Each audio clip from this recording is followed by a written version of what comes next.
अगर कोई मुझसे ज्यादा ताकतवर है तो सामने आए और मुझसे मुकाबला करे।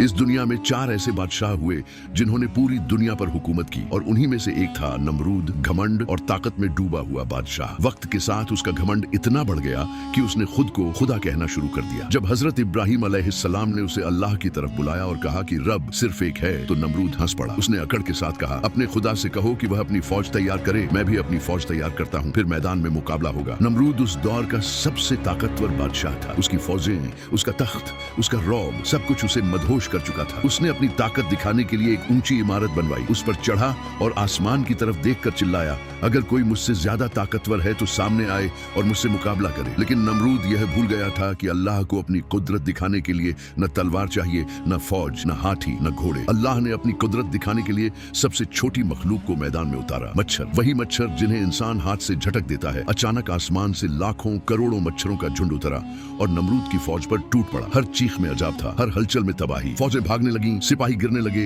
और नमरूद बस यह मंजर देखता रह गया। लेकिन अजब यही नहीं रुका। एक मच्छर, जिसे रिवायत में लंगड़ा मच्छर कहा गया है, नमरूद की नाक के रास्ते उसके दिमाग तक पहुंच गया। जैसे ही उसने उसके दिमाग में डंक मारा, खुद को खुदा कहने वाला नमरूद कीड़े की तरह तड़पने लगा। वह दर्द से चीखने लगा और अपने लोगों से कहने लगा, मेरे सर पर जूते मारो, शायद दर्द कम हो जाए। लोग उसके सर पर जूते मारते रहे और वही जूते उसे कुछ पल की राहत देते थे। यहाँ तक कि वह दिन आ गया जब उसका भेजा बाहर निकल आया और उस झूठे खुदा नमरूद का अंत हो गया। उसका तख्त मिट्टी में मिल गया, उसका ताज बेकार हो गया और नमरूद इतिहास की रेत में दफन हो गया।